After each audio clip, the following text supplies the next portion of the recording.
Selamat pagi dan salam sejahtera. Nama saya Terimika Satin dengan nomor matriks BE22110299 akan membentangkan sebab musabab kebangkitan imperialisme Amerika Syarikat dari tahun 1877 sehingga tahun 1900.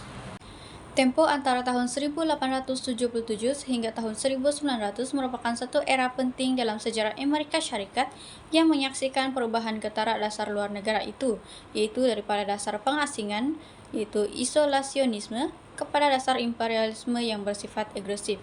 Selepas tamatnya Perang Saudara dan era Rekonstruksi, Amerika Syarikat muncul sebagai kuasa ekonomi dan ketentaraan yang berkembang pesat. Kemajuan ini bukan saja membentuk kekuatan dalaman, malah menjadi pemangkin kepada hasrat untuk menguasai wilayah luar demi mencapai kepentingan nasional.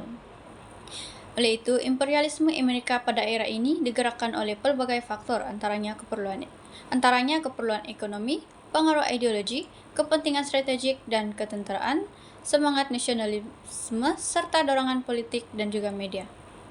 Pertama sekali, faktor utama yang mendorong kebangkitan imperialisme Amerika ialah faktor ekonomi.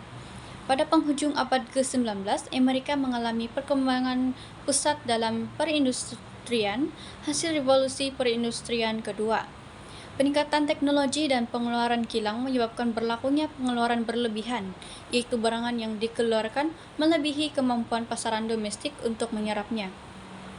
Akibatnya, para kapitalis mula mendesak kerajaan untuk mencari pasaran baharu di luar negara bagi memastikan pertumbuhan ekonomi yang berterusan dan industri akan kekal stabil.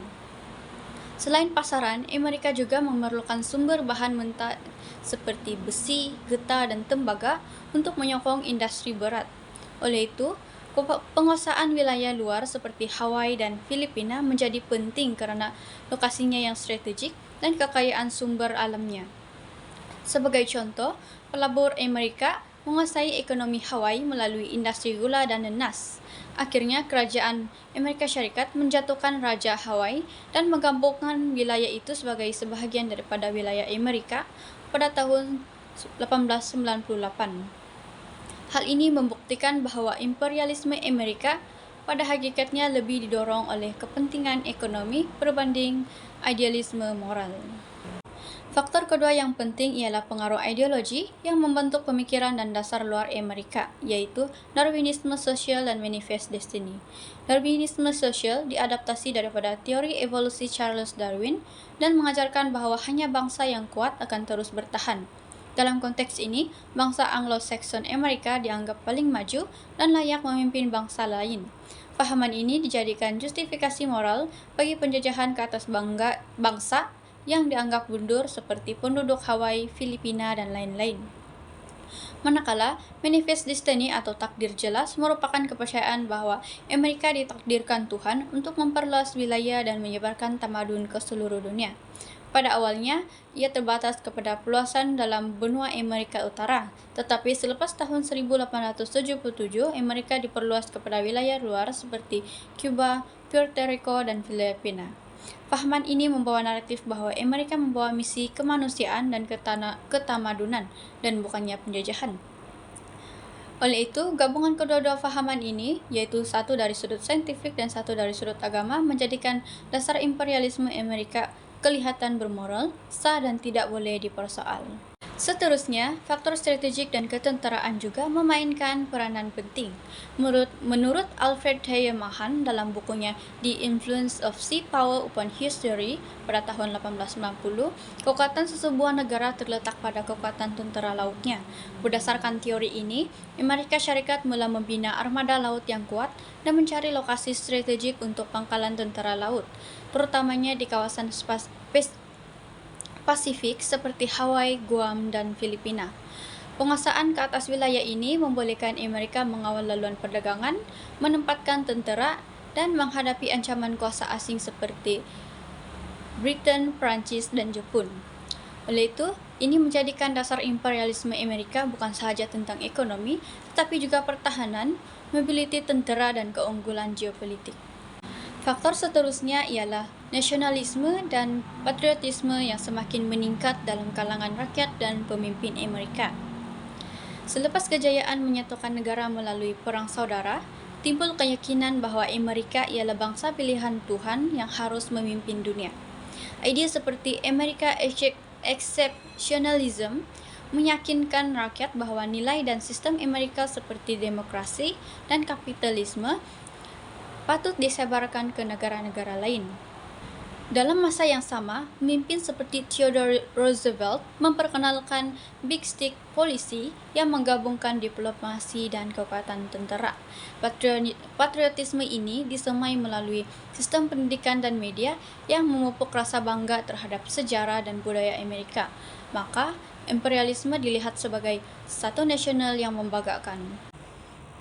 Di samping itu, Amerika juga terdorong oleh persaingan kuasa barat, terutamanya Britain, Prancis, dan Jerman, yang sedang giat meluaskan wilayah jajahan mereka di Afrika dan Asia.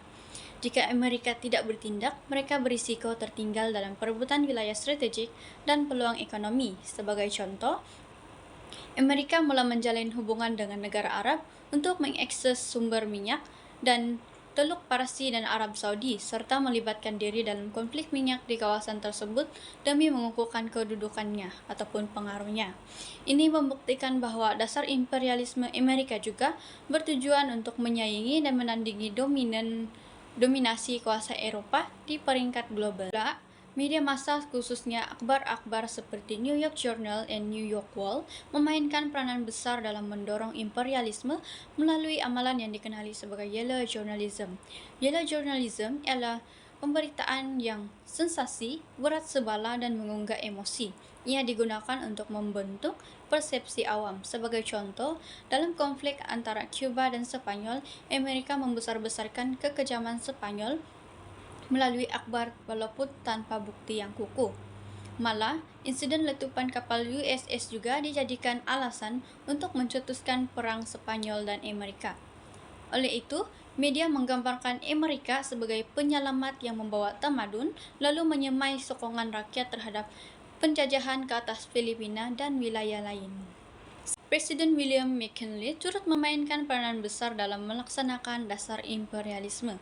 Walaupun pada awalnya beliau berhati-hati, namun McKinley akhirnya memimpin Amerika dalam Perang Spanyol-Amerika pada tahun 1898 dan memperoleh Filipina, Guam, Puerto Rico, serta menjadikan Cuba sebagai protektorat. Beliau menggunakan alasan moral seperti mendidik dan memperadabkan penduduk Filipina untuk mempertahankan dasar penjajahan. Justru di bawah McKinley juga dasar pintu terbuka ataupun open door policy diperkenalkan untuk memastikan Amerika tidak disekat dari berdagang di China.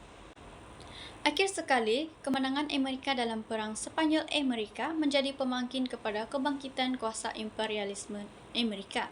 Sebagai contoh, melalui Perjanjian Paris 1898, Amerika memperoleh wilayah-wilayah penting yang muncul sebagai kuasa besar baharu menggantikan Spanyol, di mana wilayah seperti Filipina dan Puerto Rico memberi kelebihan yang strategik seperti ketentaraan dan ekonomi, termasuk akses ke pasaran Asia seperti China.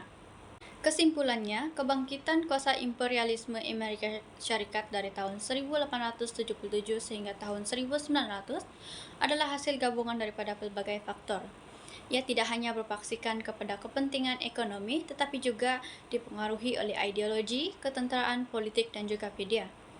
Amerika bukan sahaja muncul sebagai kuasa baru, tetapi juga sebagai sebuah negara yang percaya bahwa mereka mempunyai tanggung jawab moral dan mandat untuk memimpin dunia.